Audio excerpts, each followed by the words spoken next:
सद्गुरु स्वामिनः जय। दिमिकिट दिमिकिट वाजव्रतग दिमिकिट दिमिकिट वाजव्रतग ब्रह्मा टाळकरी गजानन ब्रह्मा टाळकरी गजानन तांडव नृत्यकरी गजानन तांडव नृत्यकरी देह दिसे कोटि सुरगण दाटी देह दिसे कोटि सुरगण दाटी मध्ये शिव गौरी गजानन मध्ये शिव गौरी गजानन तांडव नृत्यकरी गजानन तांडव नृत्यकरी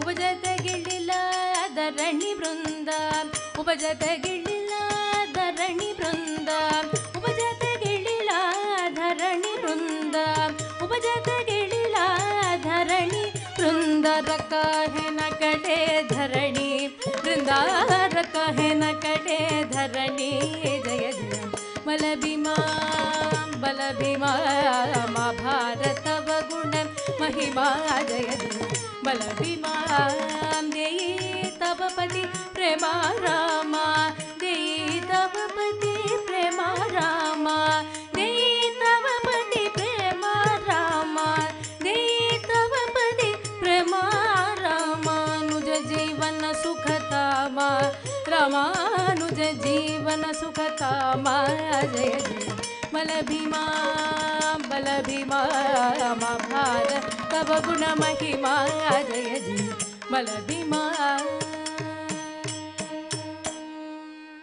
ஸ்ரீயப்பதியான பகவான் யதேஷ்டமான பல அவதாரங்கள் எடுத்தார். அப்பேற்பட்ட பகவான சரணடையறத காட்டிலும் நமக்கு சந்துஷ்டிங்கிறது வேற எதுல கிடைக்க போறது? அவருடைய சரணார விந்தத்துல தினம் தினம் எவ்வளவுக்கு எவ்வளவு நம்ம பக்தி பண்ண முடியுமோ அத்தனை கர்த்தனை பக்தி பண்ணிட்டே வந்தாச்சுன்னா கஷ்டம் அப்படிங்கிறது இல்லாத போயிடுமா. பாதாதி கேசம் அவரை தினம் தினம் தரிசனம் பண்ணுறதும் அவருடைய கடைக்கண் பார்வையில போய் நம்ம நிற்கிறதும் அவரை நாம் பார்க்கும் பொழுது நம் மனதில் பிறக்கக்கூடிய அந்த சந்தோஷத்தினால் நமக்கு கிடைக்கிற நிம்மதியும் சொல்லி மாளவே மாளாதுங்கிறான். எப்படி இருக்கார்னா எல்லாமே கமலம்ங்கிறான். அவரை பற்றி சொல்லும் பொழுது முதல்ல சொல்லும் பொழுதே கமலா சதின்னர். கமலா சதிங்கிறது யாரு? சாக்ஷாத் மகாலட்சுமி தேவியை சொல்றாளாம் கமலா சதி. ஏன்னா கமலத்திலேருந்து வந்தவ அவதான். அப்படி இருக்கா, அந்த கமலத்தில் உட்கார்ந்துருக்கா இல்லையா, அவளை பற்றி சொல்லும் பொழுது அந்த மகாலட்சுமியை இவர் தரிச்சுன்னு இருக்காராம். அதனால தான் இவரை ஸ்ரீமன் நாராயணன்னு சொல்கிறோமா. ஸ்ரீமன், ஸ்ரீதரன், ஸ்ரீகரன் இப்படியெல்லாம் சொல்கிறோம். அந்த ஸ்ரீங்கிற சப்தத்துக்குரியவள் யாருன்னு பார்த்தா மகாலட்சுமி தேவி. அவளை தரித்து கொண்டு இருப்பதினால் இவருக்கு இந்த மாதிரியெல்லாம் பேர் வருது. லக்ஷ்மிகாந்தன், லக்ஷ்மி நாராயணன் அப்படின்னெல்லாம் லோக பிரசித்தி பெற்ற பெருமாள்.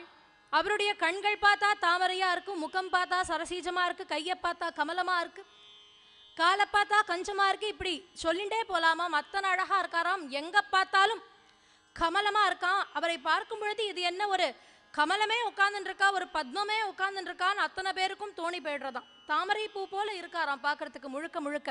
கம்பர் ராமனை வர்ணிக்கும் போது ரொம்ப அழகா வர்ணிக்கிறார். நடந்து வருது தாமரை கூட்டமா தாமரை தோட்டமா தெரியலங்கிறார். அப்படி இருக்கான் ராமன் நடந்து வரும் பொழுது. அப்பேற்பட்ட அசாத்திய குணாதிசயங்களை கொண்ட இறைவன் அவதாரங்கள் பல எடுத்திருந்தாலும் ரொம்ப பிரசித்தமா சொல்லப்படக்கூடிய 2 அவதாரங்கள் எதுன்னு பார்த்தா ராம அவதாரமும் கிருஷ்ண அவதாரமும். என்ன காரணம்னு பார்த்தா ரொம்ப காலத்துக்கு பூரணமா இருந்த 2 அவதாரங்கள் அப்படின்னு சொல்லலாம். வாழ்ந்து காட்டிய அவதாரங்கள். சில பேர் சொல்லுவாங்க அந்த ராம அவதாரமும் கிருஷ்ண அவதாரமும் என்னதான் பெருமாள் எடுத்தாலும் பாருங்க ரெண்டுத்துக்கும் நிறைய வித்தியாசம் இருக்கு. ராம அவதாரத்தை சொல்லும் பொழுது சத்தியமே ராமம். ராமன் ஜாஸ்தி பேசவே மாட்டாராம். என்ன காரணம்னா கொஞ்சம் ஜாஸ்தி பேசிட்டா அதுல இத்துணோண்டு போய் கலந்துடுமோன்னு பயமா.